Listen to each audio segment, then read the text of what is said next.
tardes. Les damos la bienvenida a este ciclo de conferencias en torno a los sismos. Estaremos haciendo una plática de estas cada trimestre. De hecho, el trimestre anterior se trató de geodinámica de los sismos del 7 y el 19 de septiembre. También les agradecemos que hayan asistido a esa plática. Y en esta ocasión tenemos como invitado al maestro en ciencias Ignacio Muñoz Máximo. Él es responsable de Geociencias Aplicadas y Sustentabilidad Ambiental en la Benemérita Universidad Autónoma de Puebla. Y pues muchas gracias por acompañarnos en esta serie de pláticas que tendremos con estos especialistas. Y pues qué mejor que ya darle la palabra y comenzamos. Gracias.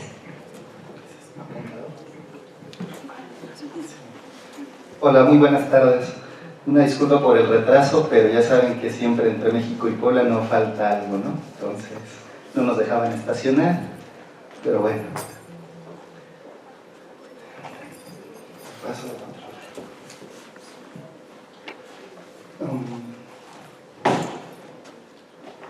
Bueno, ¿tendrán algún apuntador o algo para irlas pasando o tengo que estar pegado ahí?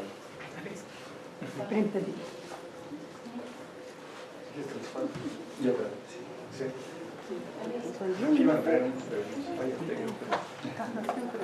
Bueno, la plática se titula Evaluación de daños de sitios paleontológicos, monumentos históricos y zonas arqueológicas por efecto sísmico en el estado de Puebla. Como ya les mencioné mi compañera, mi nombre es Ignacio Muñoz Máximo, soy ingeniero geofísico de formación, con maestría en el EDAR y actualmente haciendo el doctorado en geoquímica de yacimientos epitermales. En la Universidad Autónoma de Puebla, de hecho, solo tenemos la carrera de ingeniería geofísica y a mí en lo particular me ha tocado comenzar a intentar ser el parteaguas para poder emprender trabajos hacia las geociencias de una manera un poco más continua. La siguiente, por favor. Les platico rápidamente del centro del que vengo. Bueno, pertenezco al Centro Universitario de Vinculación, donde el actual director es el doctor Efraín Rubio Rosas. El CUBIT, o el CUB, básicamente está integrado por 4 áreas, que es el área de investigación aplicada, la fábrica de software, consultoría y el área de ingeniería.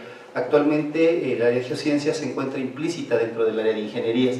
Nosotros, a diferencia de todo lo que sucede con la Universidad Autónoma de Puebla, nuestro centro no es como tal un centro de investigación como los típicos que existen, un instituto de investigación, sino más bien tenemos un modelo adquirido donde lo que se busca todo el tiempo es poder dar servicios a las empresas, servicio al gobierno, de una manera práctica. Muchas veces el problema que se encuentra uno en la vida académica es que tienes que atender a los tiempos de los calendarios universitarios y eso imposibilita muchas veces realizar algunos proyectos, sobre todo para los empresarios. El centro trae esta visión, ¿no?, donde nosotros buscamos proyectos. Eso es un centro que se sustenta de sus propios recursos, basado en los proyectos que adquirimos, pero de la mano también vamos generando investigación y obviamente buscamos siempre impactar hacia la parte interna con la vida académica. La siguiente. El área de geociencias aplicadas, que yo represento, sustentabilidad ambiental y ordenamiento territorial, tiene la filosofía de los SES. Esto de los SES son sistemas socioeconómicos ambientales. Es un concepto norteamericano donde básicamente interactúan los usuarios, la industria y el gobierno. Todos los actores en sus distintas dimensiones sociales prácticamente intentan contribuir, cada quien desde el papel donde le corresponde, con el objetivo de hacer el manejo de los recursos naturales. Actualmente también estamos enfocados en todo lo que viene de Smart City, considerando al medio ambiente como un pilar a respetar en todas las distintas actividades. Nosotros lo que buscamos es potencializar las características de un territorio. México, en sus distintas dimensiones rurales, en sus distintas dimensiones sociales, tiene una disparidad de cultura, conocimientos, pero también de riqueza natural. Nosotros, la perspectiva que tenemos es buscar detonar estos recursos que existen desde el punto de vista de la innovación, la instrumentación y el análisis territorial.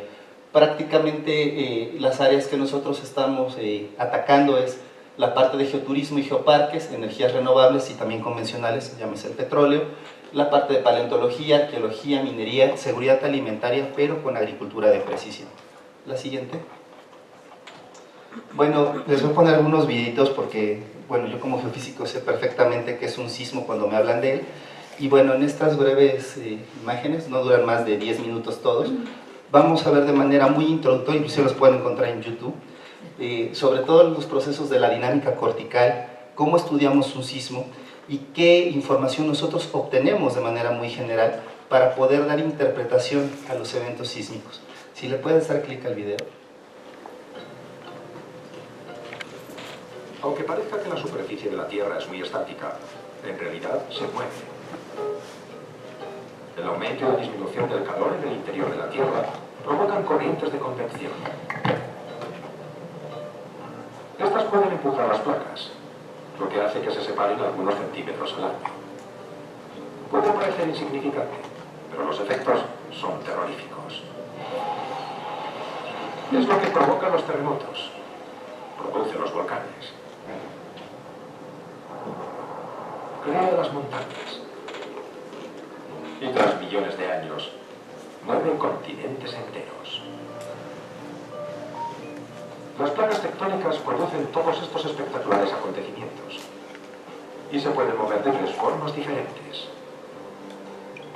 Se pueden separar, juntar o deslizarse una respecto a otra. Cuando dos placas se separan, se crea un borde llamado límite constructivo. Esto suele suceder bajo el mar. Al separarse las placas, el magma líquido asciende, lo que puede hacer que una cadena de volcanes entre en erupción. Con el tiempo, el magma se enfría y forma nuevas rocas en la superficie. Cuando dos placas presionan la una contra la otra, se pueden producir dos efectos. Si las dos placas son masas continentales, ambas superficies se elevan por la presión y forman una montaña. Esto es un límite de colisión.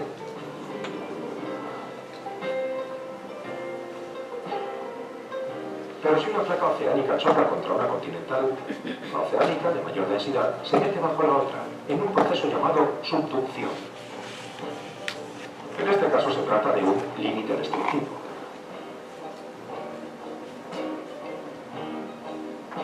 La corteza que se ha hundido se funde para formar magma, lo que puede desencadenar terremotos y potentes erupciones. Cuando las placas se deslizan lateralmente, se genera un límite conservativo. No se crea ni se destruye corteza, pero pueden provocar graves terremotos.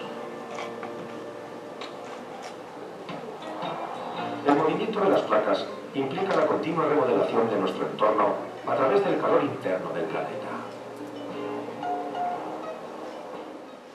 Bueno, obviamente el caso de México, pues estamos en una zona que tectónicamente es activa, muy dinámica, y que prácticamente mucho del relieve de la morfología del país ha sido modelada a través de millones de años, siendo particularmente de prácticamente finales del Mesozoico el origen de la Sierra Madre Oriental, conocido como el Cinturón de Pliegues y Cabalgaduras mexicano, la parte de la formación de la Sierra Madre Occidental, y luego la faja volcánica transversal mexicana, ¿no? Donde tenemos el Popo, el Ixta, la Malinche, todos estos estratovolcanes. Y obviamente todo esto obedece a lo que llamamos de esta dinámica cortical. La siguiente, por favor. Bueno, vamos a ver cómo se produce un sismo. La corteza de la Tierra está conformada por una docena de placas de un promedio de 70 kilómetros de espesor. Espero que se le quite el hipo, pero a ver ahorita. Vale, pues básicamente aquí lo que vamos a ver es cómo están interactuando estas placas, qué ocurre cuando colisionan, cuando hay una ruptura entre la corteza, y básicamente pues es la liberación de energía. Un buen ejercicio que siempre les recomiendo a los estudiantes, por ejemplo, para entender sobre un sismo, qué es un sismo y cómo se siente un sismo, hagan un ejercicio muy básico. Agarren un palo de escoba de madera y entiérrenlo en algún lugar donde no afecten las plantas de mamá o del vecino, y literalmente, ya que esté con una alta tensión, ¿qué quiere decir esto? Que cuando le muevas como que oscile o vibre, rómpanlo. Esa energía que se siente cuando se rompe esa escoba o ese palo de escoba es prácticamente la energía que se propaga y se siente cuando ocurre un evento sísmico. La diferencia aquí es que hablamos de la corteza continental y la corteza oceánica. Entonces, una vez les ponía el ejemplo en clase, imagínense mover 1 milímetro un estado, para que nos demos una idea de lo que ocurre, bueno, lo que tenemos aquí en la Sierra Madre Oriental y todas esas montañas que vemos, estaban prácticamente en la parte marina de México y migraron de oeste a este durante el proceso de la Eugenia Laramie, que le llamamos aquí en México, donde se generó tanta presión, tanta temperatura que las rocas se comportaron como una plastilina, donde teníamos que el agua de poro que estaba atrapada durante la formación de estas rocas marinas se escapó y funcionó como una mantequilla, un lubricante entre las capas que permitió el plegamiento y levantamiento de todas estas montañas. De hecho, quien haya ido por la Sierra Gorda o la Sierra Madre Oriental, hay unos pliegues espectaculares, ¿no? Los chevrones, los de anticlinales, inclinales, y obviamente todos estos esfuerzos, al caer la presión, al caer la temperatura, pasan del régimen plástico a un límite frágil. Y entonces, ¿qué tenemos? Pues la ruptura de estas rocas, ¿no? Entre más baja la temperatura, más frágil se hace el material en la superficie. La siguiente. Placas de un promedio de 70 kilómetros de espesor que flotan en un océano de roca líquida conocido como magma. Estas placas, llamadas tectónicas, llevan moviéndose millones de años y han dado la forma a la superficie de nuestro planeta. Normalmente estos movimientos son imperceptibles, pero en algunos casos las placas chocan entre sí como gigantescos témpanos de tierra, impidiendo su desplazamiento. Cuando esto sucede, comienza a acumularse gran energía, la que en algún momento se libera. Esta liberación de energía acumulada es la que se denomina sismo o terremoto. Los bordes de estas placas se denominan fallas, y es sobre estas fallas donde se origina el 90% de estos fenómenos. Todo terremoto tiene un foco, que es el punto en la profundidad de la Tierra donde se libera la energía, y un epicentro, que es el punto de la superficie de la Tierra, directamente sobre el foco. Los terremotos se miden habitualmente utilizando dos escalas, la escala de Richter y la de Mercalli. La escala de Richter se basa en el registro sismográfico. Es una escala que crece en forma exponencial, de manera que cada punto de incremento puede significar un aumento de energía 10 o más veces mayor. Por ejemplo, un terremoto de magnitud 3 no es percibido por la gente. Uno de 8 o mayor causa daños catastróficos.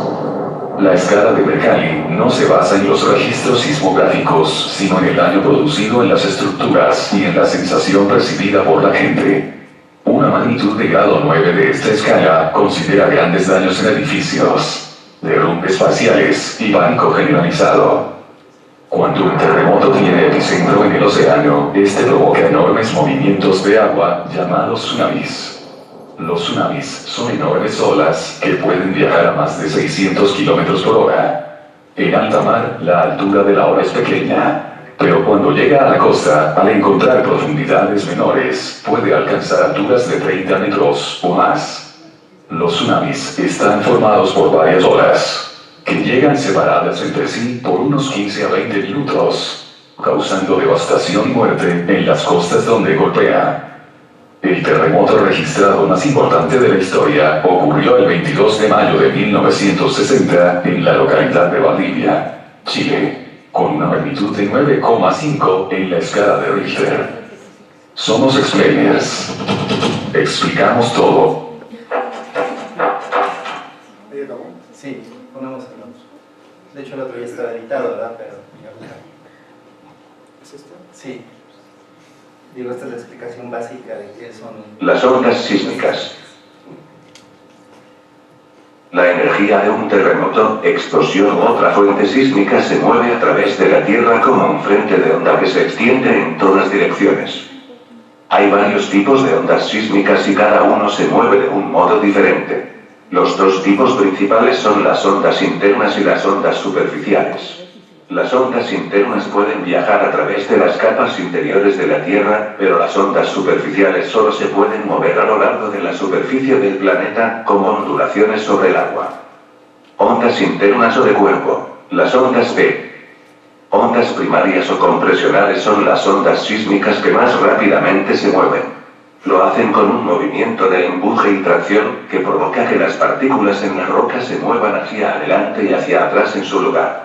Cuando la onda se mueve saliéndose del foco, las partículas se mueven acercándose y separándose a lo largo de la dirección en la que se mueve la onda. Las ondas P pueden moverse a través de sólidos, líquidos o gases. Son muy similares a las ondas sonoras, empujan y jalan la roca casi como las ondas sonoras empujan y jalan el aire. Las ondas S. Ondas secundarias, de cizalla, laterales o transversales viajan mucho más lentamente que las ondas P. No se expanden a través de líquidos. Las ondas S. Hacen que las partículas se muevan de un lado a otro. Su movimiento es perpendicular a la dirección en la que viaja la onda. Ondas superficiales. Las ondas de Lowe llevan el nombre de H. Lowe, un matemático británico que calculó el modelo matemático para este tipo de ondas en 1911. Las ondas de Lowe se mueven como una serpiente, sacudiendo el terreno de un lado a otro. Aunque viajan lentamente a partir de la fuente sísmica, son muy destructivas y son las que generalmente hacen que los edificios se derrumben durante un terremoto. Las ondas de Rayleigh se llaman así en honor a Lord Rayleigh John William Strutt, quien predijo matemáticamente la existencia de este tipo de ondas en 1885. Una onda de Rayleigh se mueve a lo largo del terreno como una ola viaja a través de un lago o océano. Mientras avanza, mueve el terreno tanto de arriba a abajo como de un lado a otro en la misma dirección en la que se mueve la onda. La mayor parte de la sacudida que se siente durante un terremoto se debe a las ondas de Rayleigh. Aunque las ondas superficiales son por lo general las más destructivas, la mayoría de los geólogos están aún más interesados en las ondas internas. Como estas viajan a través de la Tierra, pueden proporcionar mucha información sobre su estructura. Entre otras cosas, pueden ayudar a los geólogos a alcanzar capas de roca que podrían contener petróleo, gas y otros minerales valiosos. ¿Otro video? Sí. Bueno, de hecho faltan dos más. El que viene les va a explicar básicamente qué es lo que tomamos en cuenta nosotros de un sismograma, como el periodo, la amplitud, la frecuencia. Son conceptos matemáticos que a veces son muy abstractos, pero a veces es necesario entenderlos primero a qué nos referimos físicamente. Sí, por favor.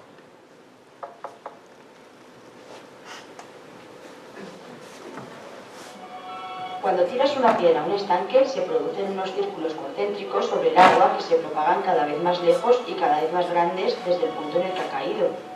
Esto sucede porque cuando la piedra cae en el agua vibra y se producen ondas. Una onda es una perturbación de una propiedad de un medio concreto que se propaga a través del espacio transportando energía. En nuestro ejemplo, la onda que se dibuja en el agua es la alteración de las moléculas del agua sobre las que ha actuado la piedra, que las hace vibrar, transmitiendo ese movimiento a las siguientes moléculas y así sucesivamente. Así, la vibración que vemos en la superficie del lago se puede definir, de manera general, como un movimiento de ida y vuelta alrededor de un punto de referencia, como vemos en este gráfico. Pero ¿qué pasaría si tirásemos una piedra más grande? ¿O si el lago fuera más pequeño? Veamos ahora qué parámetros definen a una onda. La amplitud es la distancia máxima que alcanza un punto al paso de las ondas respecto a su posición de equilibrio. Sería como la altura de una onda y se mide en metros. El periodo es el tiempo que tarda en completarse un ciclo completo de oscilación de la onda y se simboliza con la letra T. La frecuencia es la propiedad inversa al periodo y se refiere al número de ciclos completos de oscilación de onda por unidad de tiempo. Se mide en hercios, que equivale a una vibración por segundo. La frecuencia es igual a la velocidad de la onda dividida por la longitud de onda. También se expresa como la inversa del periodo. La longitud de onda es la distancia que recorre una onda durante un ciclo completo, medida en metros. Se obtiene dividiendo la velocidad de una onda entre su frecuencia. Por último, la velocidad de una onda es la rapidez o lentitud con la que se propaga una onda determinada en función de las propiedades del medio. Se calcula dividiendo la longitud de onda entre la frecuencia y se mide en metros por segundo. Cuando la piedra cae sobre el estanque, no solo se forman unas ondas en la superficie del agua, sino que el barquito que hay sobre esta se mueve hacia arriba y hacia abajo, describiendo otra onda. Esto demuestra que hay varios tipos de ondas. Las ondas se clasifican en función del medio en el que se propagan, en función de su propagación, en función de la dirección de la perturbación o en función de su periodicidad. Según el medio en el que se propagan, las ondas pueden ser mecánicas, electromagnéticas o gravitacionales. Las ondas mecánicas se propagan en un medio elástico, ya sea sólido, líquido o gaseoso. Como en el caso del estanque, las partículas que forman el medio oscilan alrededor de un punto fijo, por lo que no hay transporte de materia. Las ondas electromagnéticas son aquellas que no necesitan un medio concreto para propagarse. Por tanto, viajan por el espacio y por el vacío porque son oscilaciones de un campo eléctrico en relación con un campo magnético. Según la frecuencia de las ondas a lo largo del espectro electromagnético, darán lugar a la luz, el sonido o los rayos X, entre otros ejemplos. Las ondas gravitacionales son perturbaciones que alteran el espacio-tiempo y tienen relación con la teoría de la relatividad de Einstein. Según la propagación de las ondas, estas pueden ser unidimensionales, bidimensionales o tridimensionales. Por un lado, las ondas unidimensionales se propagan a lo largo de una sola dirección del espacio. Por otro lado, las ondas bidimensionales o superficiales se propagan en dos direcciones, es decir, en las dos dimensiones de un plano. Por último, las ondas tridimensionales o esféricas se propagan en tres direcciones. Según la dirección de la perturbación, las ondas pueden ser longitudinales o transversales. Las ondas longitudinales se caracterizan porque las partículas del medio por el que se propagan vibran paralelamente a la dirección de propagación de la onda. Por el contrario, las ondas transversales se caracterizan porque las partículas del medio vibran perpendicularmente a la dirección de propagación de la onda. Por último, según la periodicidad, las ondas pueden ser periódicas o no periódicas. La perturbación que origina una onda periódica presenta ciclos repetitivos. Por ejemplo, el sonido que produce una trompeta sigue este esquema cíclico. Por el contrario, en las ondas no periódicas o pulsos la perturbación se da aisladamente, como el sonido seco que produce un tambor. Ahora que ya conoces cómo actúan las ondas, ¿podrás reconocerlas a tu alrededor? Ok, como estamos viendo, todo lo que tiene que ver con sismos implica entender esto de mecánica de ondas, ¿no?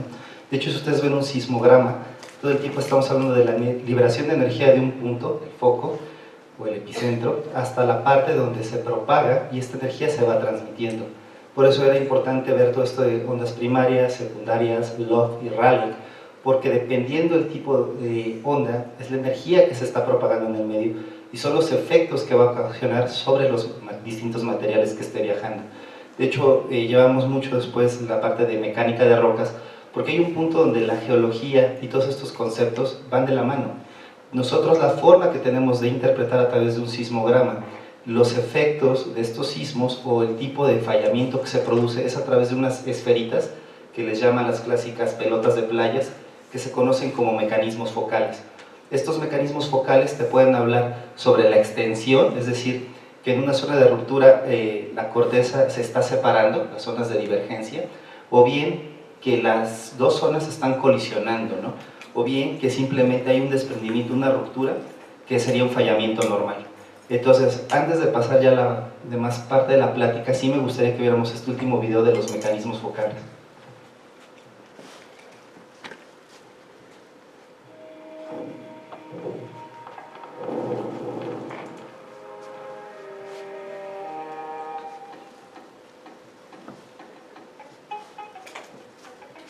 Cuando se produce un terremoto, los sismólogos crean gráficos de mecanismos focales, informalmente conocidos como pelotas de playa, para mostrar los movimientos de falla que producen un terremoto.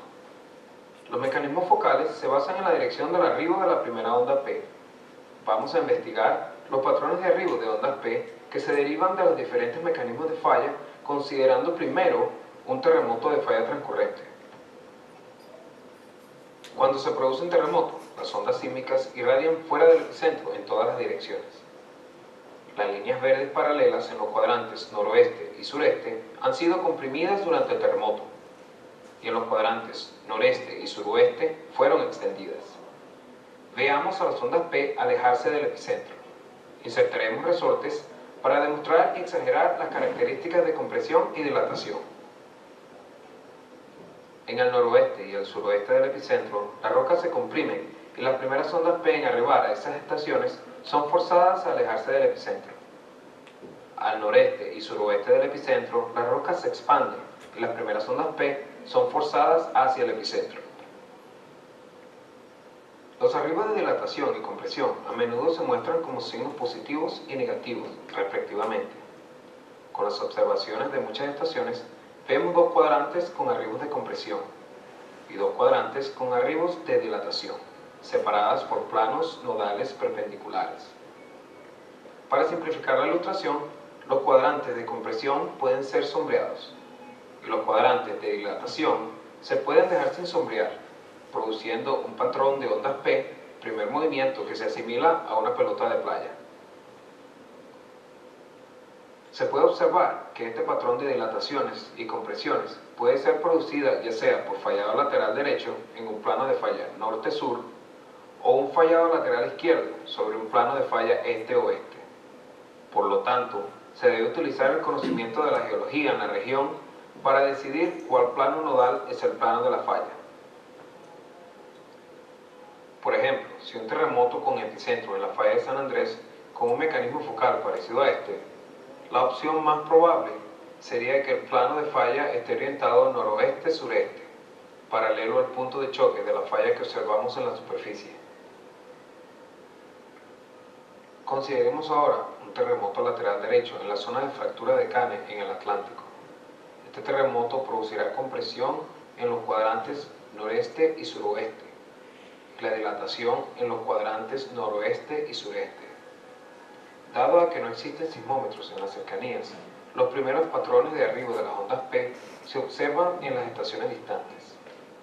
La energía sísmica viaja fuera del terremoto en todas las direcciones. Entonces, debemos tener en cuenta la geometría tridimensional de las trayectorias de los rayos. Para ello, es conveniente imaginar una esfera, llamada la esfera focal que rodea el hipocentro del terremoto. Rayos que viajan a las estaciones distantes irradiarán desde el terremoto a través del hemisferio inferior de la esfera focal. Para simplificar las cosas, vamos a ver a las dos secciones transversales en ángulo más o menos recto. En primer lugar, hacer un corte vertical a la Tierra a través del hipocentro, en una orientación noreste-suroeste. Ondas P que salen del terremoto y que viajan a Lima, Perú, en el cuadrante suroeste, o a Madrid, España, en el cuadrante noreste. Tendrán primer arribo de ondas P de compresión que empujan hacia arriba, lejos del terremoto, y se observan como un movimiento vertical ascendente inicial en esos sismogramas. El segundo corte transversal mostrará ondas P viajando a Detroit y Seattle en el cuadrante noroeste y a Ciudad del Cabo, Sudáfrica, en el cuadrante sureste. Estos tendrán primer arribo de ondas P de dilatación que son atraídas hacia el terremoto. Se observan como un movimiento vertical descendente en sus sismogramas. Mediante el examen del primer arribo de ondas P en muchas estaciones en un rango de azimuts y distancias desde el terremoto, podemos determinar el patrón de compresiones y dilataciones en el hemisferio inferior de la esfera focal. Como hemos visto, un terremoto de desgarre produce un patrón de cruce de fallas aproximadamente verticales, o planos nodales que separan dos cuadrantes compresivos y dos cuadrantes de dilatación. Veamos ahora el patrón de compresiones y dilataciones que resultan de un terremoto en una falla normal, como en el lado este de la provincia Cuenca y Cordillera de la montaña de Estín. El bloque en el lado este de esta falla se cae con respecto al bloque del oeste. Visto en un corte transversal, observamos que los primeros arribos de las ondas P de compresión irradiarán al este y al oeste del hipocentro a un ángulo descendiente intermedio y superficial. Los primeros arribos de las ondas P de dilatación se alejan del hipocentro en un ángulo de inclinación descendente. El mecanismo focal resultante tiene los planos nodales perpendiculares que cortan el hemisferio inferior de la esfera focal en un despliegue con apariencia de corte de naranja, con compresiones en el exterior y dilataciones en el centro. Esta es la firma del mecanismo focal de un terremoto en una falla normal producido por fuerzas de extensión, debido a la forma en que el plano de falla intersecta la parte inferior de la esfera focal. El límite entre las regiones sobre el mecanismo focal es curvo. Por último, vamos a considerar una falla inversa como la que se encuentra debajo de la Sierra Pie de Palo, dentro de las sierras pampeanas al noroeste de Argentina. Esta es una falla inversa oeste convergente, donde el bloque en el este se mueve hacia arriba y sobre el bloque en el oeste. Visto en un corte transversal, observaremos que los primeros arribos de las ondas P de dilatación irradiarán hacia el este y el oeste del hipocentro a un ángulo descendiente, intermedio y superficial, mientras que los primeros arribos de las ondas P de compresión salen del hipocentro con un ángulo descendiente pronunciado. El mecanismo focal resultante tiene planos nodales perpendiculares, con la misma apariencia de corte de naranja, observado por una falla normal. Sin embargo, para un terremoto de falla inversa, dilataciones están en el exterior y compresiones están en el centro.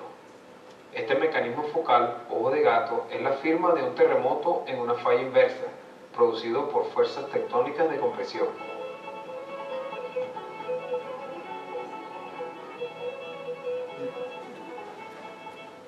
Espero que nos estén durmiendo porque apenas va a empezar la misa, Entonces, regresamos a la presentación, por favor. Muy bien, pues ya vimos todas las generalidades asociadas a un evento sísmico, a los efectos que se producen y lo que está asociado con la mecánica de rocas. Entonces, bueno, aquí ya pasamos a la parte que nos atañe, ¿no? Que es el sismo del 19 de septiembre de 2017. De hecho, aquí lo que vemos en esta esferita es el mecanismo focal, precisamente, de ese sismo. Entonces, supongamos que estas dos que son exteriores serían esas partes negras que veíamos asociadas a, ¿qué? A la compresión o a la dilatación. A la compresión, ¿no? Entonces, ¿de qué tipo de fallamiento se trataría este mecanismo focal? Pues de una falla normal. El Servicio Sismológico Nacional, que está en el Instituto, bueno, está en la UNAM, en el Instituto de Geofísica, prácticamente lo reportó, ¿no? Como una falla de tipo normal con rumbo de 112 y echado de 46. ¿Qué quiere decir esto? Los planos de ruptura y la dirección que tienen donde se produjo el evento sísmico. Lo que vemos en rojo prácticamente es la zonación de los efectos más graves asociados con este evento sísmico. Si nos damos cuenta, es un sismo de 57 kilómetros de profundidad y tuvo una magnitud de 7.1, una magnitud de coda. ¿De acuerdo? Y lo que vemos acá es el sismograma. Por lo general, ahorita que estuvimos viendo todo lo de vibraciones y onda y todas estas cosas de las ondas sísmicas, veíamos algunas gráficas similares al seno o al coseno. Entonces hicieron prepa, eso me queda claro. Entonces, por ahí si recordamos en matemáticas el círculo unitario, veíamos esa relación, ¿no? De grados cuando va caminando el vector de 0 o prácticamente a 360 grados para dar toda la vuelta, cómo se asocian a veces el seno y el coseno para construir este vector y las clásicas ondas, ¿no? En forma de serpiente. Aquí lo que vemos en este sismograma prácticamente es que las ondas primarias y las secundarias están empalmadas. Está muy junto el evento sísmico. De hecho, una de las razones del por qué tuvo tanta destrucción, al menos en Puebla, fue precisamente por eso. Prácticamente las ondas primarias y las secundarias llegaron casi de manera simultánea. No dio tiempo para que inclusive las alarmas o los planes de contingencia se activaran de forma adecuada. Nosotros que estábamos en ese entonces en el laboratorio, así como mucha gente y todo el mundo te lo expresaba, ¿no? Como parte de su experiencia de vida de este último sismo, de que hubo un instante donde no podías moverte para ningún lado, parecería que estaba en las tres direcciones el sismo. Si ustedes vieron lo que ocasionan las ondas LO, precisamente que son muy destructivas, sí vimos ese movimiento, ¿no? Como en forma de serpiente. Entonces, fue tan rápido que imagínense una sábana o una cuerda que estás moviendo y que de repente alguien le cambia la dirección de manera simultánea y se empalman ambas ondas. Entonces, por un periodo prácticamente de 4 segundos, tuvimos ese tipo de fenómeno destructivo que fue lo que ocasionó que se desprendieran en muchos lugares arqueológicos y paleontológicos fragmentos de roca o de piedra de las construcciones, ocasionó agrietamientos, fracturamiento, inclusive en casos muy abruptos en el centro histórico de Puebla se cayeron bardas literalmente, ¿no? Hubo gente que te lo cuenta, ¿no? De milagro me salvé porque pasó una combi, se paró y se le vino toda la barda encima. Pero este último evento sísmico sí nos puso a pensar, al menos en el estado de Puebla, en el municipio de Puebla, qué estamos haciendo en materia de sismos y en la educación general de la sociedad civil. Particularmente a nosotros nos ha tocado, bueno, pues no les voy a platicar a ustedes que son de Lina todos los daños que hubo, ¿no? A nosotros nos platicaban por ahí que eran más de 2000 daños entre monumentos históricos, sitios arqueológicos. De principal interés eran 250 los que iban a atender, pero de máxima prioridad estábamos hablando de un catálogo de 90. A mí en lo particular con mi grupo de trabajo nos tocó atender una visita en la pirámide de Cholula, en el complejo del Calvario de Tehuacán, y pues la barranca de las Ignitas de Texcal, que aquí está Alejandra Burillón. Ya fuimos de hecho a campo con su grupo de trabajo y pues anduvimos por ahí visitando qué había pasado, para verificar qué había pasado realmente. En el caso de la pirámide de Cholula, aquí vemos tres fotografías que tienen que ver con el muro de los bebedores, ¿sí? Y lo que estábamos buscando era prácticamente de manera muy rápida, en un recorrido de no más de 10 minutos, verificar si había daños estructurales que comprometieran la integridad del equipo de trabajo. Obviamente esto no es tan trivial, de hecho nos acompañó un colega de geotecnia, un ingeniero civil, precisamente para ver las patologías que se podían observar de manera rápida en las estructuras. Lo que alcanzamos a diagnosticar en el muro de los bebedores es que sí había algunos desprendimientos que se asociaron más que por la humedad o la filtración y otros eventos que han ocurrido anteriormente en este sitio arqueológico, sí había algunos patrones de fracturas y de dislocaciones asociadas con el último sismo. Aquí está el pasillo, de hecho aquí sale mi jefe en la fotografía con el grupo de trabajo, y lo que veíamos en los muros, ¿sí?, fuera de que ya están soportados con columnas, en algunos puntos de carga sí había algunos desplazamientos, ¿no? Desplazamientos en algunos casos de 1 o 2 centímetros en los muros de carga, y en otros casos literalmente fracturamiento, ¿no? Estos desplazamientos los fuimos midiendo de manera muy rápida precisamente para ver que no estuviera comprometida la estructura de manera inmediata y que pudiera colapsar, porque pues nosotros mismos estábamos dentro. De hecho, todavía la razón del por qué estamos construyendo esta propuesta es porque, platicando con los arquitectos responsables de la pirámide de Cholula, nos decían que varios años han estado solicitando apoyo para Fonden, me parece, pero por inundación. Entonces, platicando, lo que veíamos es que lo que requiere esta pirámide primero es una instrumentación adecuada que permita medir humedad, temperatura, pero también hacer un modelo de filtraciones ante grandes avenidas de lluvias. Ellos consideraban que el daño más grave que se ha tenido es precisamente por inundación. Sin embargo, platicando con mi compañero de ingeniería civil, nosotros sí vimos algunos fracturamientos que, si bien ya la estructura está sentida, obviamente esto sí tuvo algún efecto sobre la pirámide, al menos en el muro de los bebedores.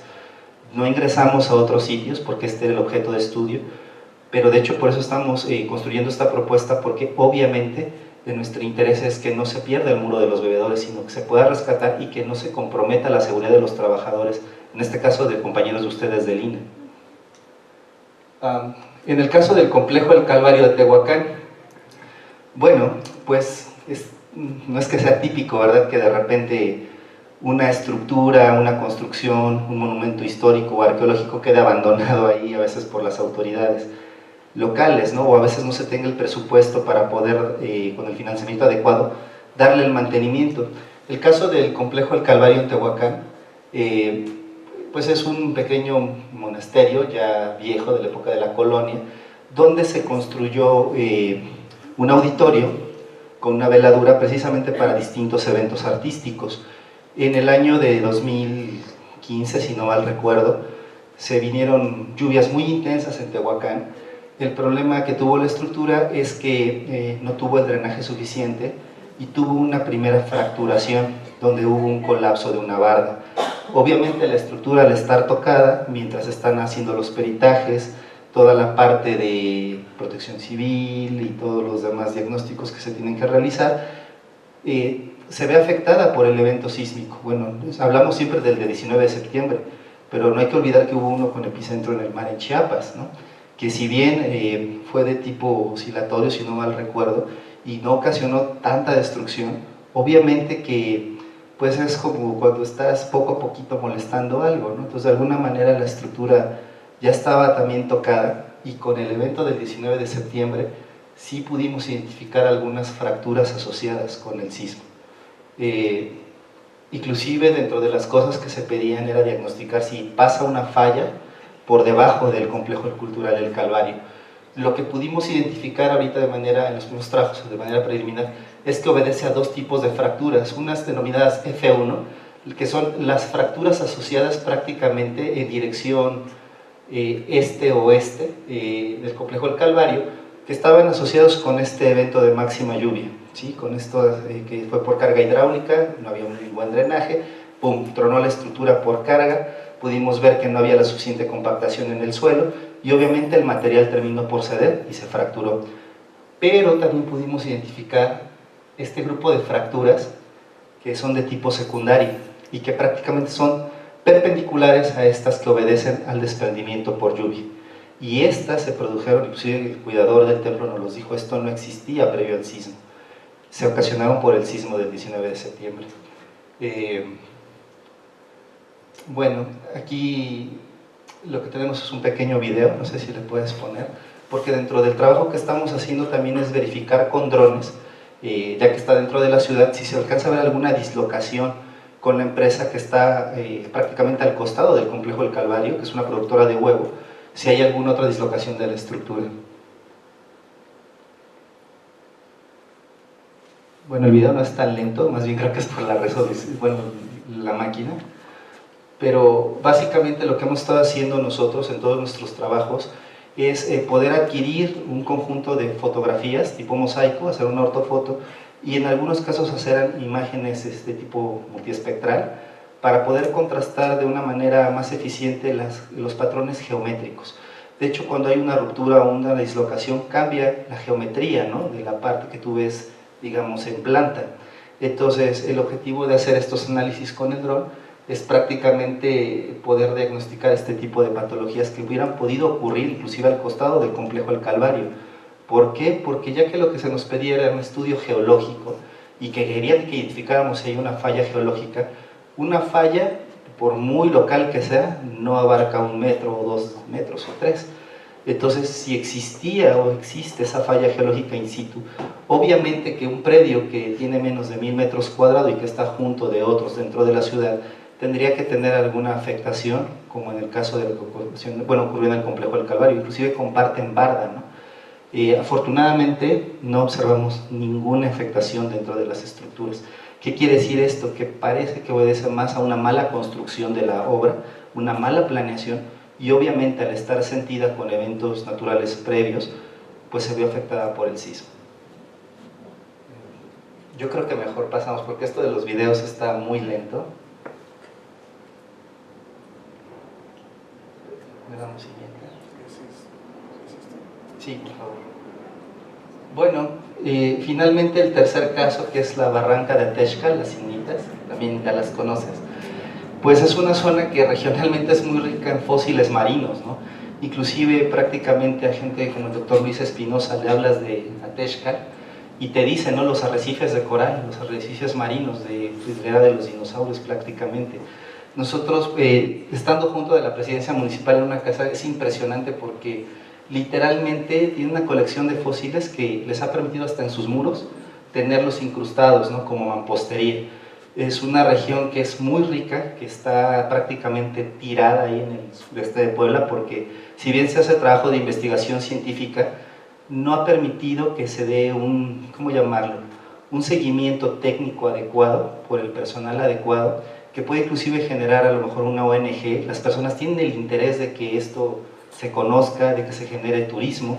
¿Por qué? Porque la región socialmente es una región rural, muy limitada en cuestión de agricultura, pero tienen esta riqueza natural. Inclusive dentro de las cosas que tienen de los especímenes no solo hay fósiles, ¿no? Por ahí veíamos varita, veríamos otros minerales, ¿no?, inclusive con algunos sulfuros. La gente lo que quisiera es que se pudiera hacer así como un museo de sitio bien instaurado y que se le diera un seguimiento a la colección y que la propia gente de ahí localmente pudiera prácticamente capacitarse para hacer recorridos ambientales, les llaman ellos, pero nosotros consideramos que cumple, inclusive como está en región hacia la reserva Coicateca de Zapotitlán de Salinas, hay varios sitios que bien podrían cumplir con esto de los geoparques, ¿no?, o hacer geoturismo. El caso de la barranca, internamente, pues bueno, nosotros fuimos por el interés de las ignitas, ¿no?, de dinosaurio que existen. De hecho, bueno, aquí en las imágenes tenemos la que habíamos visto en primer plano de un terópodo y en la parte baja de un saurópodo. Hemos contabilizado hasta el momento, estamos trabajando en una publicación también, ya con la parte de hacer escáner digital de la pared y a través de software como SolidWorks hacer reconstrucciones, hemos contabilizado más de 23 huellas en este sitio, ¿no? Pero también durante los recorridos de campo, inclusive fuimos con compañeros de ustedes en colaboración de Lina, pudimos ver que la pared en cuestión de ignitas es mucho más extensa y están tanto negativos como positivos. Ahí la geología estructural es la que prácticamente está dominando la disposición de estas huellas. Lo que alcanzamos a ver también es que a nivel de estratos y direcciones tenemos al menos 4 secuencias de depósitos de distintas litologías. Y bueno, sí pudimos observar en esta oquedad que se ve aquí, en rojo, es un peñasco que se desprendió realmente de la montaña. Nosotros habíamos tenido la oportunidad de ir prácticamente 6 meses antes a la barranca y un año anterior, y la habíamos recorrido, ¿no? Un compañero de la universidad, de hecho, es de la región. Entonces, habíamos ido a hacer senderismo, a ver las huellas, y lo que sí pudimos ver es que al menos aquí era muy claro cómo hay un antes y un después. De hecho, es algo que igual estamos trabajando para otra publicación, porque sí fue muy claro el desprendimiento de estos macizos rocosos, de estos fragmentos de roca. Y no hablamos solo de fragmentos de 10 o 15 centímetros, hablamos de fragmentos de más de 3 metros, ¿no?, de diámetro. Entonces, obviamente el sismo aquí sí impactó dentro de la barranca. Una de las preocupaciones que se tenía, pero eso es por parte de la población, porque una cosa es lo que a veces uno quiere como técnico, como ingeniero, pero socialmente y en la localidad tiene que ver también los habitantes, ¿no? Y siempre es importante escucharlos. Entonces, en la dimensión social, si tú no actúas de manera correcta, se te cierran todas las puertas en campo, literalmente, aunque lleves permiso federal y lo que quieras. Si no logras hacer el match con los actores locales, tu trabajo se va a quedar ahí parado. Dentro de los sentimientos que tienen ellos es que las huellas no se extraigan, ¿no?, sino que busquemos la manera de que se preserven. Ellos no están en contra de que se haga a lo mejor un molde, se rescaten, que se lleven a un museo de sitio o alguna impresión, pero de sentir de ellos es que buscáramos la manera de preservarlas in situ. Realmente es parte de lo que cuando llega turismo, hay veces que ellos se organizan y hacen senderismo y pues obtienen algún recurso de alguna manera, ¿no? ¿Quieres que probemos el video? A ver si es el último.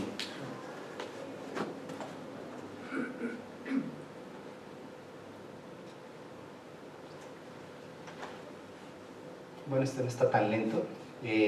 Prácticamente lo que estamos viendo aquí es esta región de Atexcal, donde estamos viendo que está rodeado lo clásico, ¿no?, por campos ejidales que se utilizan para agricultura. En este caso lo que siembran ahí, clásico en México, es maíz en estas regiones. Es un maíz criollo que se ha adaptado bastante bien.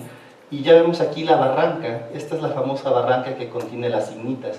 Inclusive tiene una separación por el corte de un puente de la carretera que forma una pequeña barranca donde hay escurrimientos y hace una cascada que, si bien va reduciendo el caudal dependiendo de la época del año, siempre es continua. Pero el lecho del río, la realidad es que no es profundo, y en las máximas avenidas el río no supera ni siquiera los 2 metros de altura con respecto al caudal que actualmente tiene.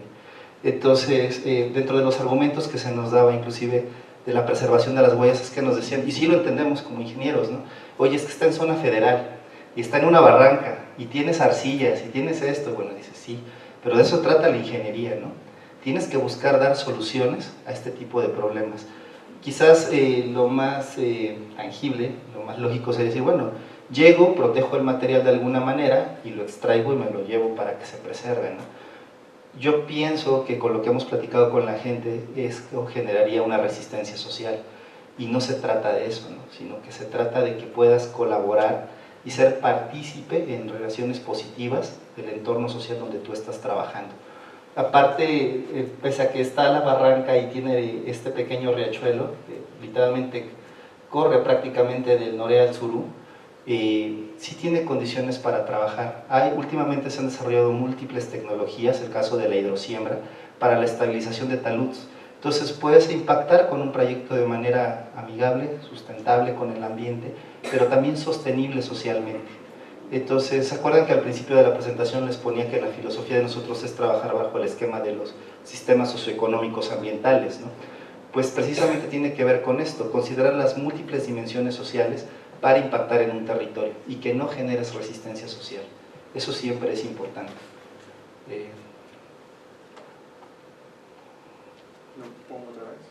No, está muy lento. Pero bueno, yo les agradezco su atención, fue una presentación muy corta y espero que les haya servido. Gracias.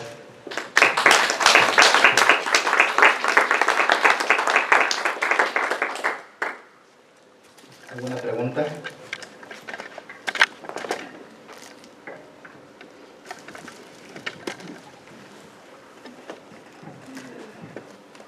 Yo tengo una pregunta.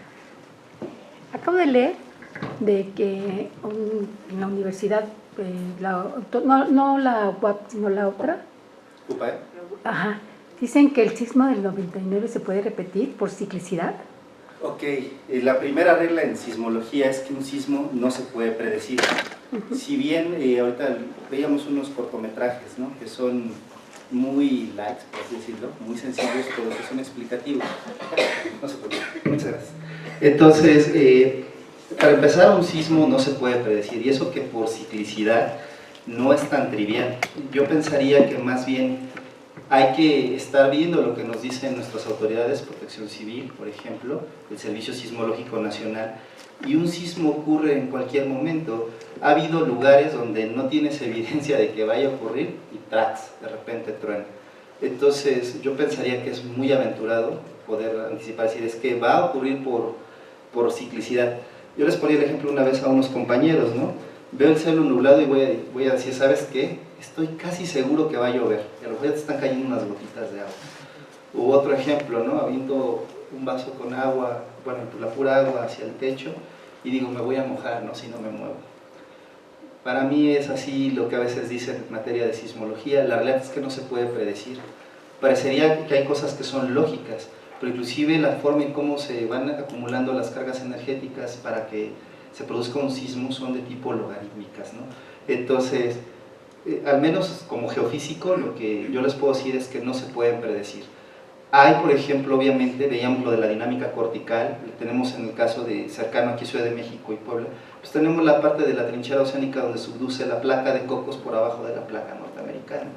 Y obviamente, pues todo el tiempo está habiendo sismos, que son imperceptibles la mayor parte del tiempo, es verdad, pero sí, todos los días hay sismos. De hecho, a partir de lo que pasó de septiembre, de repente a mí me causa hasta como gracia el que de repente ves en YouTube, ¿no?, en algunos videos, que es que ya hubo un evento sísmico de 5, ya hubo uno de 4.9, es que hay un enjambre sísmico de 5, de 3, y dices, a ver, si tú te vas al registro histórico, científico, el Instituto de Geofísica lo tiene en el Servicio Sismológico Nacional, nos vamos a dar cuenta que todo el tiempo está ocurriendo sismos, ¿no?, paralelo a esta trinchera oceánica en la zona de subducción. Entonces, yo más bien pensaría que hay que estar al pendiente de lo que nuestras autoridades, nuestros científicos, todo el tiempo nos están informando. No es tan sencillo predecir un sismo, y hasta donde yo lo sé, en este momento no hay nada oficial, que una técnica o una metodología perfectamente estudiada que te ayude a predecir un evento sísmico. Dice, voy a leer lo que dice. Dice que el de junio del 99 se podría repetir el próximo año por el periodo de recurrencia de 20 años. Bueno, eso imagínense, ya sea un método de predicción sísmica, ¿no? Dice, podría ocurrir, pero imagínense si pensamos en eso, ¿no? Tendríamos que voltear todo el catálogo de sismos y ver realmente qué tan periódico es. Lo que les ponía el ejemplo de romper un palo de escoba en la superficie del suelo, es un ejemplo muy fácil, porque es como cuando estás apretando, estás ejerciendo presión. ¿En qué momento va a tronar el material? ¿Quién lo sabe? En el momento de la ruptura es súbito y la energía se propaga, digo, en el instante que existe la ruptura, pero depende de muchas condiciones, las propiedades físicas de los materiales, la competencia mecánica, el grado de esfuerzo. En la naturaleza todo es dinámico, ¿no? Entonces, no porque haya ocurrido un evento con ciertas características, no deja existir una posibilidad, pero no existe argumento científico que te permita predecir si va a existir y con las mismas características y se va a replicar. Yo me mantendría un poco más escéptico de ese tipo de cosas, ¿no? Y vuelvo a repetir, nuestros expertos, tenemos el Instituto de Geofísica y el Servicio Sismológico Nacional. Con la información que han obtenido ustedes, ¿cómo se le está transfiriendo al Centro INAH Puebla? Y si por los videos que pusiste, pues dependiendo de cómo fueron las ondas y de cómo fue el impacto, la fuerza y todo, ¿qué de lo que has visto influye no nada más el componente del energético de la presión y la tierra, bueno, los componentes del subsuelo? ¿Qué ¿qué ejemplos podrías poner de la afectación a los inmuebles históricos que has visitado, arqueológicos, en cuanto a casas, habitaciones pues, más actuales? No sé. Ok, pues mira, la primera que me dijiste de cómo estamos transfiriendo la información al centro INAH es en dos formas. Y como les mencionaba, literalmente me está tocando ser parteaguas en esto de intentar crear geociencias aplicadas dentro de nuestro centro universitario. Por lo tanto, lo que buscamos como primer avance fue poder generar un convenio de colaboración específica entre el INAH y el centro donde yo me encuentro. La Universidad Autónoma de Puebla tiene un convenio magno desde el 2001 con el INAH y nuestra universidad, pero en todas partes hay procesos administrativos, existen las formas correctas de hacer el trabajo, y entonces eso nos llevó a buscar en primera instancia, estamos en ese proceso con el INAH de Puebla, intentando generar un convenio específico de colaboración. En este convenio lo que estamos buscando, y que ojalá y después se pudiera extender, ¿no?, a otras áreas del INAH que tuvieran el interés, nosotros queremos colaborar con ustedes, créanme, es que una es a través de proyectos. Nosotros tenemos dos tipos de funcionalidad. La primera, como si tú llegas como un cliente y me dices, ¿sabes qué? Yo necesito este servicio, te cuesta tanto, y en ese mismo instante lo hacemos. O sea, esa es la ventaja del centro donde estoy, del CUB, que prácticamente funciona como una consultora de servicios especializados dentro de la misma universidad. Tenemos personal altamente capacitado, equipo, tenemos la forma de desarrollar inclusive instrumentación, tenemos por ahí una Makerson, pero también tenemos la capacidad de poder echar mano de todos los recursos humanos de la universidad, con la diferencia de que no obedecemos al calendario académico, sino a la necesidad del calendario empresarial o gubernamental. Entonces, el primer acercamiento que tuvimos de la evaluación de estos tres proyectos que te enseñaba, principalmente el de las cinitas de Atexcal y el del muro de los bebedores de Cholula, era a través de poder aplicar a un proyecto directamente que tuviera recursos, y en medida de eso, obviamente, los resultados le pertenecen al INAH. La segunda línea, que obviamente a mí me interesa también fortalecer, es en el campo de la colaboración técnico-científica. ¿Qué es esto? Que si bien nosotros tenemos estudiantes en el centro, somos el centro de vinculación de toda la universidad, obviamente hay interés en hacer tesis, en hacer prácticas, servicio social, que se desprendan publicaciones científicas, preferentemente arbitradas, y entonces en ese sentido, cuando existe una necesidad compartida donde podemos colaborar, uno de los estudiantes se sume para que podamos interactuar, y obviamente sabemos que el INAH tiene muchas fortalezas, también sabemos que tiene laboratorios. Nosotros tenemos laboratorios que bien pueden sumar y fortalecer cosas. Tenemos muy buena colaboración también con, por ejemplo, la UNAM en el área de física, en el área de geología. Entonces, lo que estamos buscando es más bien sumar con las capacidades que tenemos para atender localmente o regionalmente, o bien alguna necesidad específica que se tenga en el INAH, de manera colaborativa, ¿no? De hecho, por eso el día de hoy estoy aquí, ¿no? Porque literalmente no nos sueltan tan fácil para salir, pero porque tenemos que estar atendiendo proyectos todo el tiempo. Entonces, esas son las dos líneas que estamos todavía ahorita trabajando en Puebla, y bueno, estábamos viendo la posibilidad de participar en proyectos. De repente, no nos ha sido tan fácil, por ejemplo, terminar de enviar algunos presupuestos, sobre todo cuando son unitarios, porque como somos activos de campo, haz de cuenta que de repente un día estás atendiendo una cosa, surge, como te vuelvo a repetir, la necesidad de una empresa y te tienes que desplazar para atender en ese momento el servicio. Pero esa es la vía de colaboración.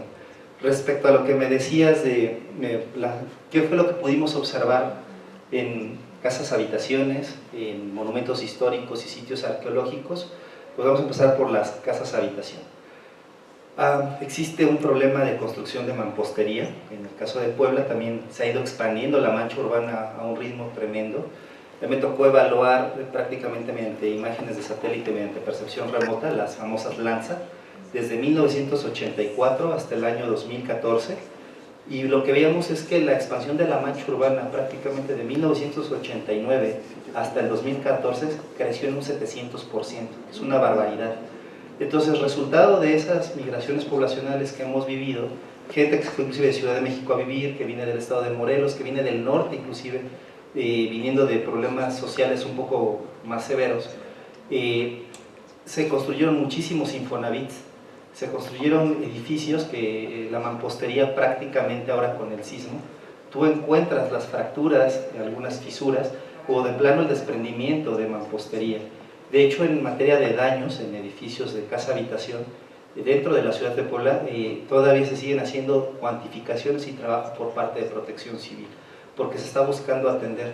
A mí en lo particular me tocó visitar 3 Infonavits, de estos que son edificios, condominios, construidos con ladrillo bofo, y pues están las fracturas donde quedan expuestas las separaciones por 2 o 3 centímetros, ¿no?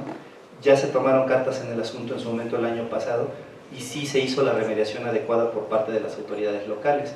En el caso de la parte de zonas, bueno, de monumentos históricos, pues tenemos Cholula, ¿no?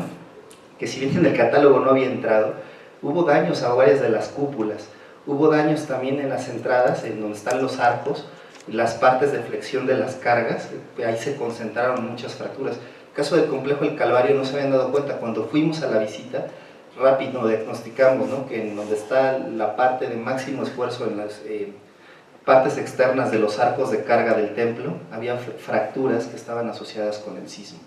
Ese mismo efecto se repitió en Atlisco, donde se diagnosticaron de manera patológica 21 sitios, que son como de máxima prioridad, casi todos asociados a iglesias, y lo mismo ocurre en el caso de Izúcar de Matamoros. Obviamente no puedes estar recorriendo todos los sitios. En el centro histórico de la ciudad de Puebla, no recuerdo si es la 8 o la 10 Oriente, literalmente se desprendió una barda de 50 metros de longitud, con 1 metro de altura, una barda ya muy vieja, que sí ocasionó muertes allá en la ciudad de Puebla cuando se vino el muro, ¿no? Los edificios coloniales, en el caso de 2 que a mí me tocaron ingresar, pues tenemos edificios que eran de un orfanato, no recuerdo la calle, pero ahí por ejemplo sí hubo ruptura de las vigas y hubo desprendimiento no solo de mampostería, ¿no? Sino también de la parte del techo. Obviamente se ha ido trabajando para ir remediando esto, pero fue un evento que sí ocasionó en Puebla una buena cantidad de daños. La parte de zonas arqueológicas, bueno, Cholula me tocó entrar al de los bebedores, pero también me tocó andar por allá pegado a la parte del viejo Tehuacán, y también hubo desprendimientos de algunos peñascos. Hay otros sitios que si bien no tenemos también identificados, el caso de, por ejemplo, Cacastla, otro compañero fue, no me tocó ir en lo personal, pero sí supe que también hubo algunos desprendimientos de algunos fragmentos de las estructuras, fragmentos líticos, ¿no? Como tal. Y en el caso de Ixcaquistla, por ejemplo, algunos teteles quedaron sepultados por el desprendimiento de las propias rocas que estaban ya en un talud con una inclinación superior a 45, hablamos de 60-70 grados, y prácticamente se desprendieron y lo sepultaron, ¿no? Allá en Puebla, por ejemplo, se da mucho desde la parte de Tecali de Herrera hacia la parte marmolera, que es Tepeji de Rodríguez, y Atexca, que existe, la gente te platica, oye, es que acá hay un tetel, y es que hay un tetel, que son estas tumbas prehispánicas, ¿no? E inclusive con algunos compañeros de Lina, con el doctor Said Laguna, su grupo particularmente de él, platicábamos de la posibilidad de utilizar la tecnología del georradar para poder determinar realmente la distribución de estos teteles y si valía la pena más adelante contemplarlos para un proyecto de rescate. Eso es lo que a mí me ha tocado hacer hasta ahorita. ¿Y qué tipo de medidas preventivas crees que se pueden desarrollar a partir de esa información? Perdón, ya me sacan. Bueno, obviamente nosotros incidimos mucho en una cosa, hay que zonificar el territorio. En mi caso, por ejemplo, con mis compañeros, de hecho viene conmigo el ingeniero Fernando y una compañera de José, que es Dayan, hemos estado trabajando mucho en sistemas de información geográfica desde el tipo de vista de los métodos multivariantes y multicriterio. ¿Qué quiere decir esto? En un territorio tú tienes distinta información temática, uso de suelo, tipo de rocas, vegetación, ríos, población, todo eso que inclusive podemos acceder al propio INEGI y a las bases de datos federales. Entonces lo que estamos haciendo es que nosotros proponemos que en primer lugar se tenga bien geolocalizado todos estos sitios arqueológicos, paleontológicos, en una cartografía GIS, pero que no sea una cartografía GIS de una fotografía de una imagen muerta, sino que sea una base de datos dinámica donde continuamente se puede estar retroalimentando con información. Pasa algo muy interesante, cuando tú sales a las comunidades y como que no te ven que eres de Lina, y lo digo, perdón, sí, espero que no, pero lo primero que te preguntan es, ¿me vas a expropiar mi casa? ¿Me vas a quitar esto? Y de verdad que eso ha generado una resistencia social muy severa. porque la gente a veces se calla las cosas y no te dice, pero llega alguien que lleva dinero, yo ya ando buscando algo así, y literalmente hay un saqueo de materiales impresionante. Yo creo que el primer paso, mi humilde opinión, es tener una cartografía digital un poco más actualizada, enriquecidas con estas bases de datos, que nos permitan hacer, en primer lugar, una zonificación del territorio, de dónde está qué, y quién, o a resguardo de quién se están estas cosas. Ahora, se pueden generar a veces, en el caso del Estado de Puebla, con los presidentes, ¿cómo les llaman?, de bienes comunales, una pequeña asociación local que ellos mismos cuidan. El caso, por ejemplo, de Ixtacamastitlán en Puebla, hay un museo de sitio. Ixtacamastitlán era una mina de plata en la colonia, y lo que hicieron fue que de manera local se asociaron, rescataron algunos materiales y están a resguardo del presidente de bienes comunales. Ese es un buen ejemplo de cómo se puede rescatar. Una segunda etapa es, bueno, sabemos que estamos en una zona sísmicamente activa. Fuera de la zonificación sísmica que se hace comúnmente, hay que hacer también un mapa de zonificación de aptitud del terreno. ¿Qué quiere decir esto?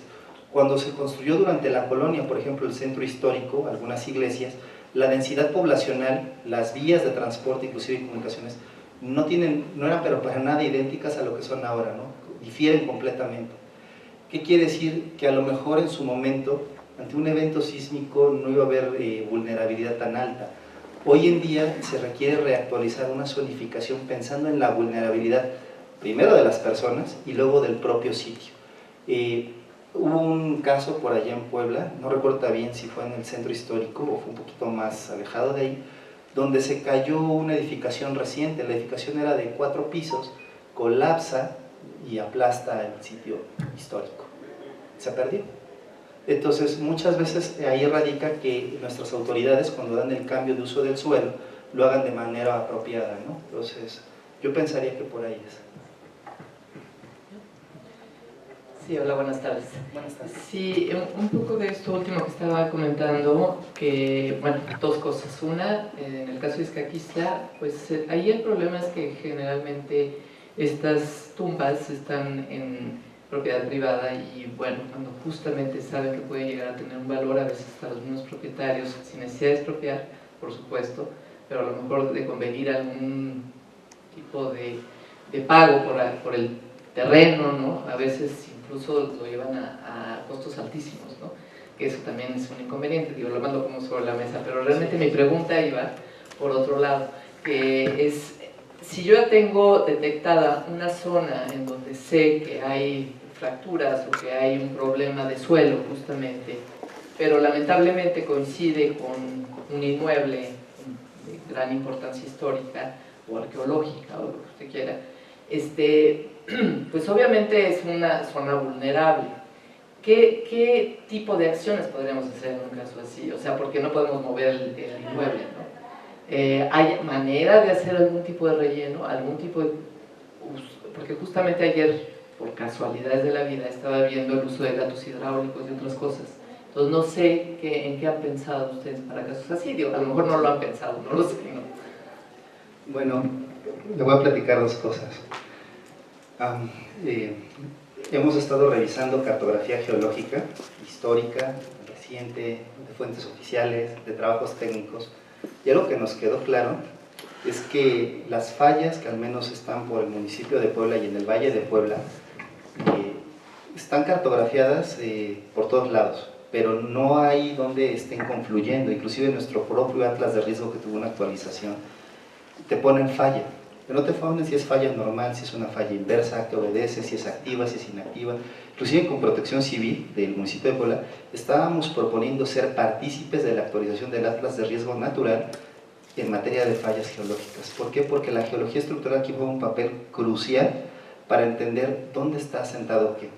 El caso de Puebla, al menos es la impresión que yo tengo de ver columnas estratigráficas y bastante información, es que por lo mismo de que la ceniza volcánica tiene sepultadas algunas unidades geológicas, hay fallas que quedaron por ahí atrapadas dentro de la ciudad de Puebla. Ahí con un compañero estamos intentando generar una publicación que es el artículo, el Graben de Puebla y Tlaxcala, donde prácticamente desde la meseta de Tlaxcala, Techachalco, Panotla, se ve el sistema de fallas normales. Un buen amigo que es Carlos Castañeda, un paleobotánico, hizo inclusive su tesis en paleobotánica de unas maderas fósiles, y ahí están las fallas, ¿no? Y vienen los escalones. Federico Moser por ahí en el 96 hablaba sobre este sistema de fallas, lo ponía como un grave, pero finalmente eso es lo que existe. Tú te vas del otro lado, ahora que han abierto al corriente periférico, y ves los estratos de calizas y las fallas otra vez, como vienen escalonando hacia el interior de la ciudad. Cuando estás en la parte más oriente, inclusive ves la ciudad de Puebla metida en una depresión geológica, ¿no? Entonces, todo eso, ya lo hemos platicado con algunas autoridades, estamos en eso de que a ver si sí vamos a participar en este proyecto de esta actualización, porque hay que poner toda esta información ya en contexto. Vuelvo al punto, ¿se ha hecho trabajo? Sí. Que está por aquí, que está por allá, que está salpicado, no ha habido quien lo una, y estamos intentándolo hacer. Ahora, la otra parte de qué hemos pensado para mitigar estos eventos o estos efectos varía mucho dependiendo el origen de la construcción, el tipo de la construcción y dónde está ubicada. Un compañero que inclusive es doctor en física, su tesis fue en fluidos magnoterriológicos, donde prácticamente estos fluidos magnoterriológicos se ponen en las partes de las estructuras, y cuando hay un evento sísmico se amortiguan, porque prácticamente estos fluidos magnetorológicos están jugando como si fuera un fluido no newtoniano, y que prácticamente se alinean a la dirección de la energía y la disipan. Entonces ya no hay efecto sobre la edificación. Pero eso es algo, digamos, de primer mundo, ¿no? Sí, que está en la frontera de la investigación, inclusive en otros países. De manera más terrenal, lo que hemos platicado con compañeros de ingeniería civil, precisamente es eso, determinar ciertas patologías y ver qué es viable, meter bueno, estos gatos hidráulicos, este sistema de amortiguamiento, dónde es posible y dónde no. La geología en la ciudad de Puebla a veces varía mucho, ¿no? Tú ves, por ejemplo, que te reportan travertino y a los 3 metros tienes tufas y a los 2 metros tienes un basalto, ¿no? Así de mosaico es. Entonces, por eso hemos insistido en que antes de que técnicamente se pueda, por ejemplo, proponer algo de manera más sistemática, es necesario tener bien esta zonificación, porque de lo contrario puedes proponer algo que sea ineficiente, ¿no? Caso de fracturas, pues sí, algunos compañeros que están en materiales están viendo la parte de inyección de concreto o algunos otros aditivos para cohesionar un poco más el terreno, pero es lo que tenemos hasta ahorita. Pues muchas gracias por su exposición. Y usted informó que desde el 2001 hay un convenio de colaboración entre el INA y la UAP.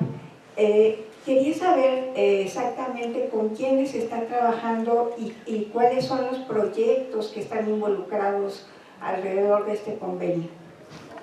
Muy bien. Yo me incorporé apenas hace un año al centro, prácticamente, y me enteré hace menos de 2 meses que existía este convenio, ¿no? Lo digo así. Al menos nuestro centro donde yo pertenezco, que estoy adscrito, el primer acercamiento que hemos tenido directamente ha sido en las ignitas, que son estas huellas de dinosaurio, lo que está pasando ahorita con el complejo del Calvario y lo de Cholula, ¿no? Derivado de lo que pasó con el sismo. Desconozco si anteriormente hubo alguien que estuvo haciendo algún otro tipo de trabajos apoyados en este convenio, pero el convenio sé que existe porque inclusive su delegado de Puebla, Víctor, nos hizo el favor de decirnos, porque yo le proponía eso, vamos a hacer un convenio de colaboración donde podamos, ¿no?, interactuar en proyectos específicos de servicios y proyectos académicos. Y me dijo, es que sabes que contamos ya con un convenio magno, me lo facilitó, e inclusive lo que llevamos nosotros fue un convenio específico. La intención que tenemos, ahora sí que localmente están las oficinas ahí en Puebla de INA, fue por eso que nos acercamos en primera instancia ahí, pero la intención que tenemos es, dentro de nuestras capacidades, de lo que tiene el centro y la universidad, poder hacer una colaboración obviamente con las distintas áreas del INA que tengan interés en trabajar. Tengo un compañero que inclusive acaba de terminar su tesis con el doctor Said, que fue nuestro contacto realmente, Francisco, que prácticamente trabajó sobre equinos, la parte de mesodesgaste. Entonces, a través del doctor Said Laguna es que comenzamos a colaborar con el INA. Ya hemos tenido por ahí otros acercamientos, me parece que con Arnulfo, precisamente para hacer estudios de identificación elemental en vasijas, en algunos fragmentos arqueológicos, en unas calas que se hicieron en el Centro Histórico de Puebla, pero habían sido como que acercamientos muy intermitentes. Ahora lo que estamos buscando es, uno, ver qué proyectos, porque les repito, nuestro centro trabaja a partir de proyectos, entonces nos autofinanciamos prácticamente, pero también muy importante para nosotros es la parte de investigación y colaboración. Eso es lo que yo le puedo decir hasta ahorita. Si otras unidades académicas, otras facultades han interactuado, yo lo desconozco. Inclusive sé que mi propio colegio del que egresé, el Colegio de Geofísica de allá, hizo algunos trabajos de georradar en Atlisco y otros, me parece que también en Cholula, pero fueron específicamente trabajos de tesis. Entonces la colaboración, si bien ha existido, ha sido muy errática, ¿no? Desconozco quién sepa del convenio fuera de que ahorita yo lo retomé y que lo estamos intentando recuperar.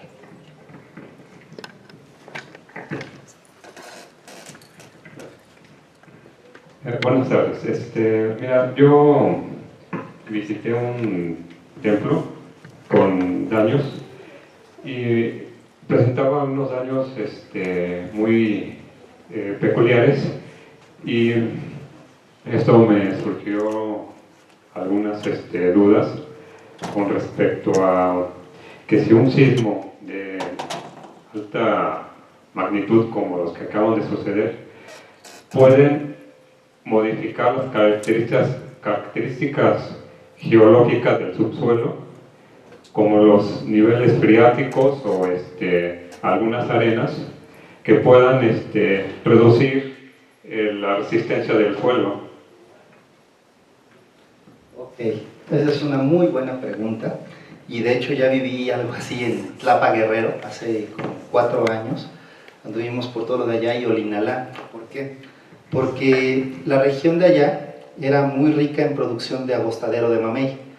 Súbitamente el caudal del río y los pozos empezaron a disminuir progresivamente y estaban vinculándolo directamente con que habían creado otros pozos, aguas arriba de la cuenca, N cantidad de cosas.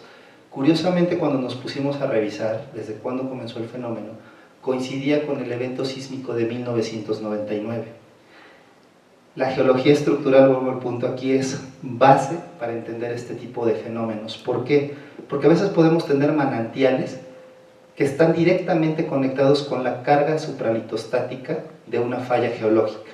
Y entonces en esos puntos de debilidad son canales de ascensos de las aguas subterráneas.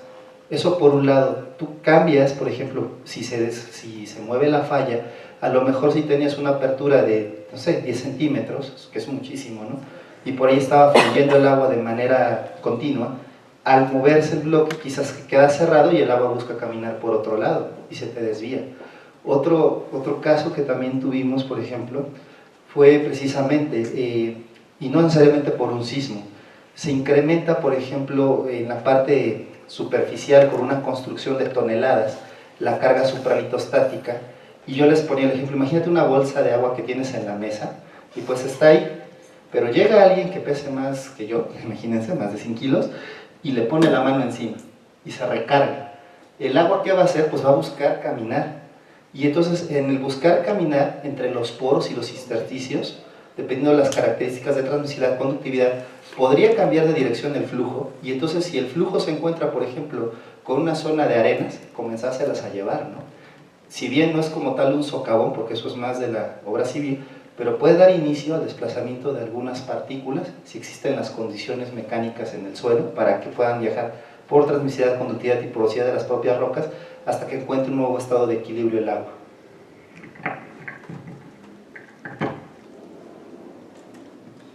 ¿Alguna otra pregunta? Pues creo que ya no tenemos más preguntas. Le agradecemos mucho al maestro en Ciencias Ignacio Muñoz. Gracias por habernos dado esta plática y haber compartido con nosotros pues parte de la información que tienen. Y también les agradecemos a ustedes por haber venido a esta plática dentro de este ciclo y los esperamos pues, el próximo trimestre. Muchas gracias.